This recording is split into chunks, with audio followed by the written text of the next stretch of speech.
Hey, everybody, welcome back to The Intuitive Mother. And I am going to chat with you a little bit this week about authenticity and being the real you as a mom, and how that plays such an important role in your daughters being true to themselves and living authentically in their life, especially during their teenage years.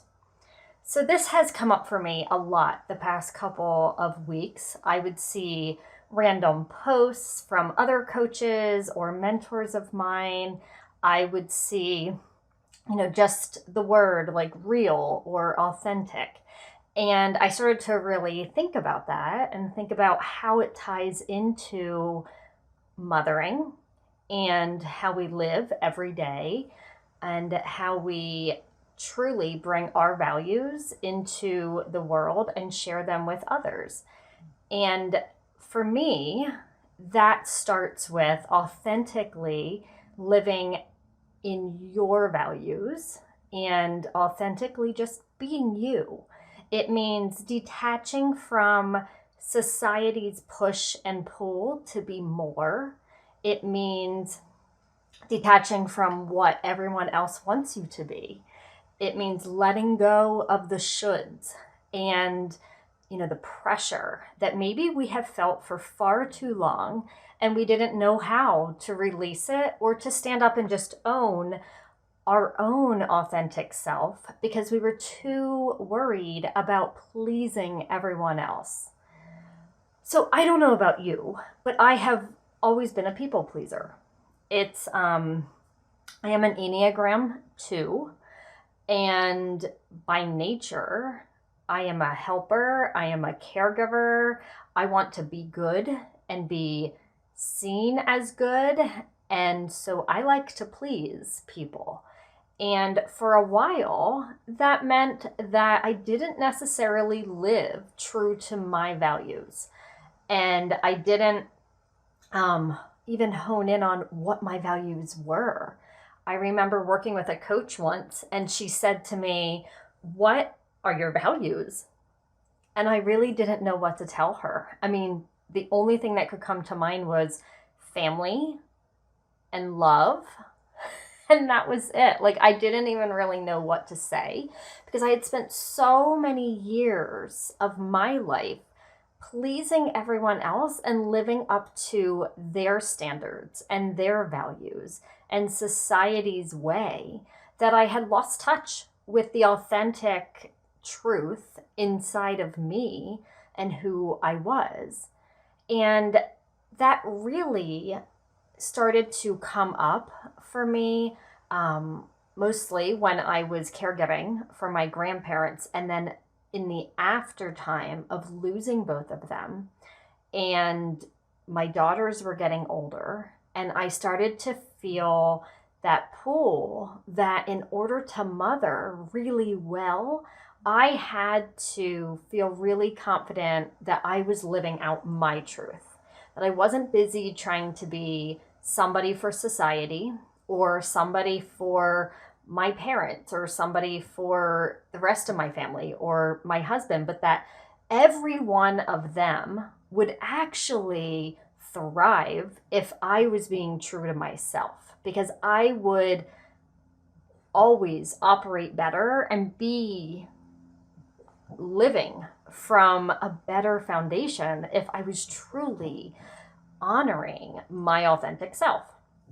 So I went on my quest of spiritual awakening, and I did a lot of reading of various quote unquote self-help books, and started to unravel pieces that maybe I had put together, threads that I had braided together over the years as me, but started to unravel which of those were actually not me. And it was maybe what others were putting on me, or roles that I had taken on because it was the only way I could survive. Maybe it was the only way I could survive the anxiety that I dealt with postpartum from both of my daughters. And honestly, that anxiety wreaked havoc on my life for years prior, but I didn't know what it was and I didn't have a name for it. And I didn't slow down enough to honor what I was feeling and get a really good idea of how to help myself versus just continuing on the path of helping everybody else but me. So I slowed down. I read a lot of books. I learned a lot about who I was. As I mentioned, I started working with coaches. My very first coach is the one that brought up values to me. We did a values exercise. I started to realize that my authentic truth is that I value freedom, I value respect, I value love and family. But that freedom and respect are really, really high. And for instance, if I ever feel like I'm being disrespected, it really is like a gut punch to me. And just digging into learning about myself and unraveling the threads that I had tied together, sometimes very tightly, over the years, allowed me to start stepping in and honoring who I was, what I believed in, and how I wanted to raise our daughters. And I have seen this go full circle where my daughters are now able to own who they are at such a younger age than myself. I mean, I didn't start exploring the depths of who is Angie? Who is the authentic Angie? Why am I putting on a mask in some situations? Why am I living up to a role that wears me down, that breaks boundaries? Why am I even allowing those boundaries to be broken for that role or for that person? Because I'm inherently good, whether the other person gets to break through my boundary or not. It's something that then they would have to work on. So as I developed that authentic voice of Angie, of myself, and I used to joke around and say I went to the school of Angie for about 5 years. I mean, really, isn't that what all of our life is? But I invested in coaches. I read a lot. I journaled a lot. I meditated every day. Yes, there were days here and there that I mixed, but for the past 3 years specifically, I have meditated every day with a random one missed. I started going to healings to help bridge that gap of where I felt I was missing or where I was not living up to my truth, to truly get to the bottom of my authenticity. Because when I'm shining in my authentic truth, everyone around me notices that. It's where our confidence comes from. If we are living in someone else's idea of what we should be or what we should be doing or how we should raise our children or how our marriage should look, we're not being true to ourselves. We are solely listening to everybody else. And I feel like that is a pivotal point where why we have so many women, especially that I know, saying, I'm lost. I don't know who I am. I'm in my 30s. I've been working this career. I've been raising my children and I'm happy, but who the hell am I? And that was me. That was why I journeyed to come home to my authentic truth. Because coming home to my authentic truth, like I said, then just snowballed into my daughters noticing and witnessing that growth and witnessing that it's okay to be you, 100% you. You know, I'm just realizing this is like the perfect shirt to be wearing today. I got this at one of my coaches' retreats or mastermind events in New Hampshire last year, and it says "You Matter." It's Amber Lillystrom. She is amazing. She lives authentically to her truth. She is someone I admire for her love and her grace and who she is and how she puts herself out into the world living by her truth. So this shirt has to have been the perfect one to have picked to wear today, and I didn't even know. Of course, I knew, but I didn't plan this, and I'm just realizing it now. But the you matter is what happens. It's what happens when the mother is authentically living into herself and comes home to herself, and the daughters witness it, that they know that they are safe to come home to their truth if they have gotten off path, if they have started to put threads together that don't belong to be braided into part of them. And our daughters have certainly done this. I've shared the story many times on the podcast where our oldest walked away from a swimming background and competitive swimming for over 10 years of her life because she started to recognize swimming really wasn't her.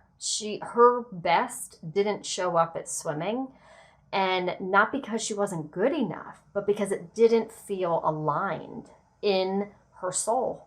It was, I believe, too much push, too much pressure.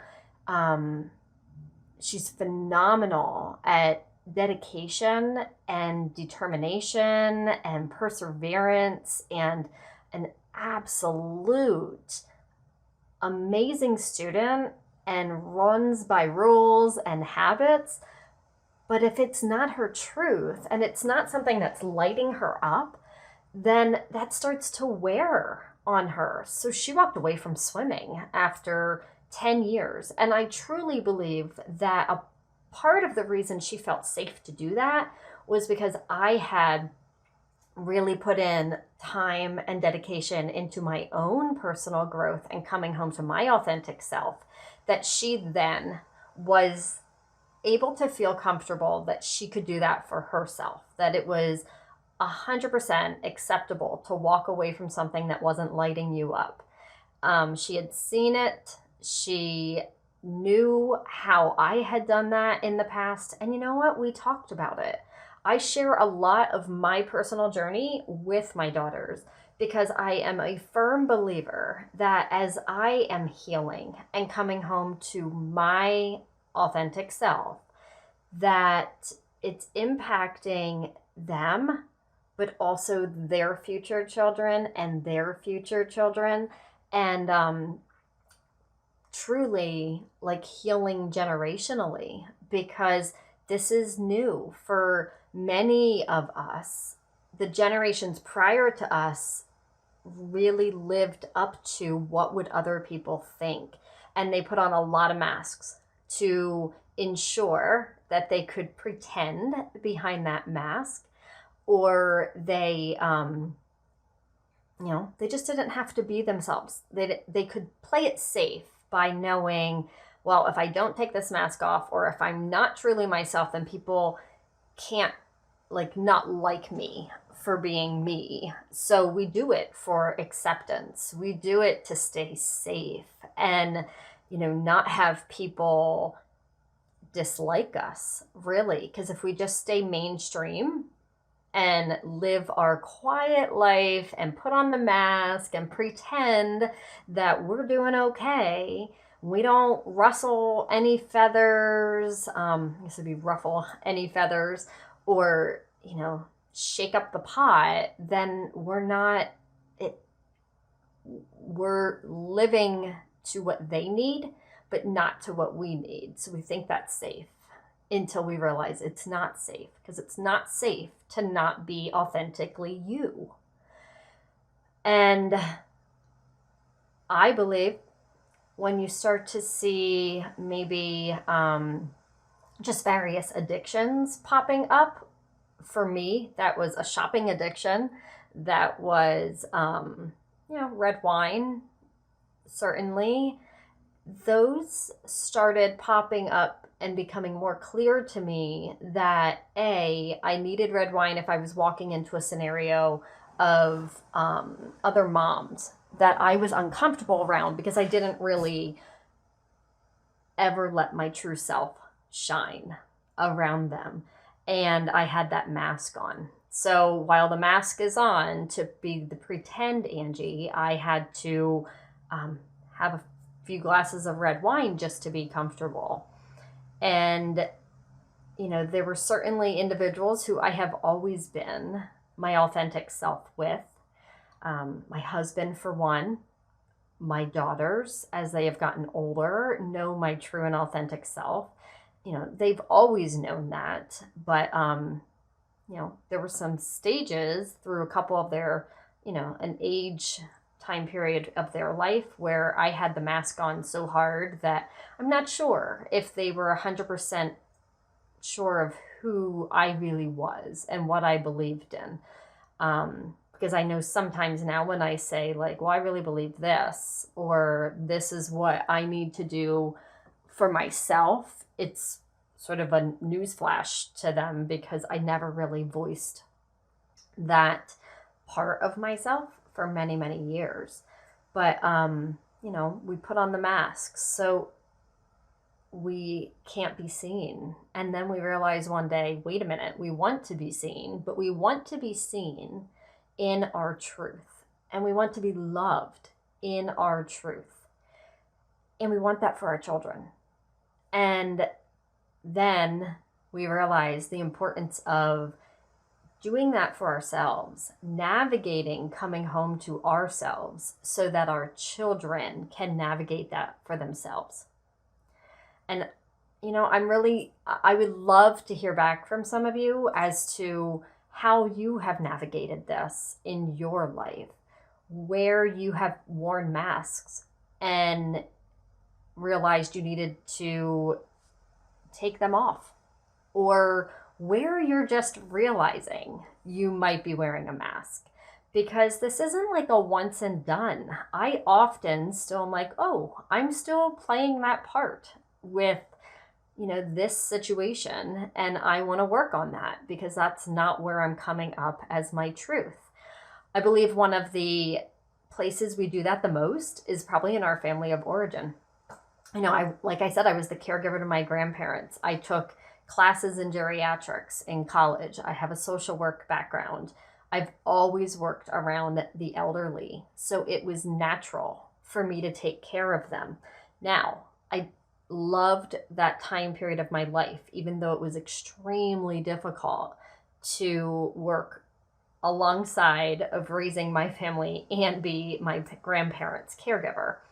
However, it's once they were gone and I started to get on that track to coming home to myself, I realized that I don't want to hold responsibility for everyone at this time in my life. It's not my truth to be the caregiver unless that is the, caring for my own daughters and caring for, my clients, but that working with the elderly was actually like an old energy and I had shifted away from it, and that it was okay to claim that and say it wasn't something that I was going to take with me forward. Am I always going to be a wealth of information for some people who are maybe stepping into that role? Absolutely. And I would love to be able to help them and guide them. But it's not where my focus is at because it's no longer my truth, in that, I have other dreams and other areas of life that excite me, that to take the mask of the caregiver down and put that aside and walk into that new path has actually been liberating. And it plays into other areas of my life where I can look at it and say, like, okay, well, I care about these people, but I have to take care of myself first. And I play that part when I'm with them. And that part doesn't make sense. It doesn't fit into who I am right now in this space and time. So it's time to come home and honor myself. And so all of this is truly just to share with you how important authenticity is. How important it is for you to know you, for you to feel safe, to share yourself, for you to not get caught up in what does every other mom of my daughter's friends, parents, what are they doing? How are they raising their daughters? What do they think is okay? Especially like in a time of COVID right now, right? Like we're being faced with which kids are going back to school hybrid, which are going to stay remote. We could get caught up in the judgment of ourselves, like, oh, am I doing the right thing because the other moms are doing this? And I just think this is a really good example of sticking to your authenticity and knowing that you are making the right decision for yourself. And you can feel that inside of your own body. You know when the answer is, this is true for me. This is the right path for us. And you know when it's not.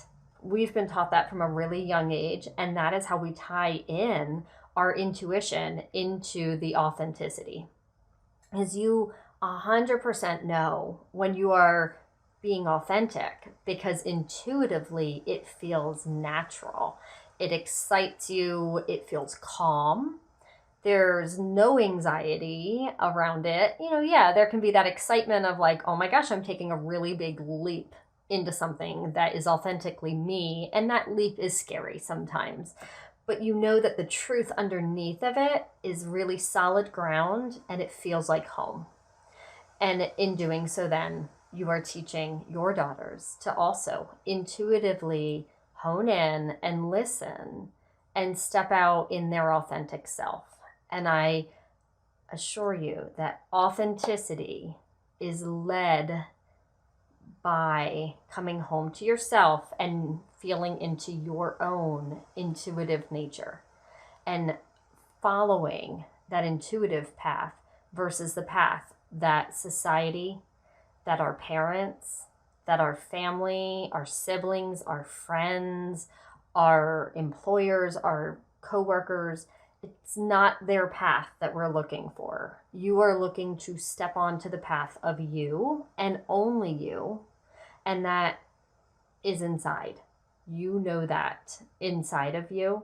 So I invite each of you to spend time this week thinking about, where am I living authentically? Where do I put a mask on? How can I tell? Where do I feel it in my body? And I would love to actually hear from some of you and share what's coming up, because I think it's so important to know, because then that's where we can start to change and make sure that we are living our authentic truth. I welcome each of you here. I'm so glad you're here. And I would love to see you over on my Facebook community, the Intuitive Mother Collective. I will make sure the link is in the show notes. I am going to be having some exciting launches coming out on that site. And I also am on Instagram at Angie Lynn Schaefer. And I will have that link on the show notes as well. If you pop over there right away, just know I am taking a 5 to 7 day break from Instagram and stepping back to rest and integrate a healing that I had for myself yesterday. And, it's just part of living my authenticity, is to allow myself that space and know that I'm safe doing so. I have the time to do so. And I'm still going to be showing up in the Facebook community and getting those exciting launches ready for when I come back. But I would love to see you there on the Facebook community. I'm so glad you are here with us every week. Please feel free to share and invite to the community on Facebook, and also invite your friends to listen into the Intuitive Mother podcast. Every week, we're going to have some guests on. I have to get them all set up, and I know with back to school, it's been a little hairy as to when we can have those interviews for some of the guests that I would like to have in the next couple of weeks. But we're just going to be bringing truth-filled conversation about mothering, intuition, pulling those two together and living your best life and coming home to your home base to mother from and being the mother of your dreams. So I look forward to seeing you here again next week, and I hope you have a great week. Until then, bye-bye.